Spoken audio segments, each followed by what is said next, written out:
நீங்க உங்க பணத்தை 2 வருஷத்துல ரெட்டிப்பா மாத்த சூப்பரான ஒரு ரியல் எஸ்டேட் இன்வெஸ்ட்மெண்ட் ஆப்பர்ச்சுனிட்டிய தேடிட்டு இருக்கீங்கன்னா இப்போவே Tambaram Parandur new airport highway road கொளத்தூர்ல இருக்க சிவா கார்டனுக்கு வாங்க.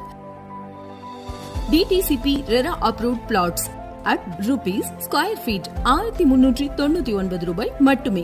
இதுல நீங்க 30,000க்கு மேல சேலரி வாங்குற எம்ப்ளாய் அல்லது நல்ல பிசினஸ் ப்ரொஃபைல் வச்சிருந்தீங்கன்னா ₹1 கூட டவுன் பேமெண்ட் கட்டாம பிளாட்ட உங்களால சொந்தமாக்கிக்க முடியும் 100% பேங்க் லோனோட. இது ஏன் இன்வெஸ்ட்மெண்ட்டுக்கு ஐடியல்னு சொல்றேன்னா, first new Kilambakkam bus stand வந்ததுனால இனிமே ஸ்ரீபெரும்புதூர், காஞ்சிபுரம், வெள்ளூர், ஹொசூர், பெங்களூர் போற எல்லா பஸ் ரூட்டும் நம்ம சைட் வழியா தான் போக முடியும். சோ இது ஒரு மிகப்பெரிய பிளஸ். செகண்ட், பரந்தூர்ல வரப்போற கிரீன்ஃபீல்ட் நியூ ஏர்போர்ட் போறதுக்கு கிளாம்பாக்கம்ல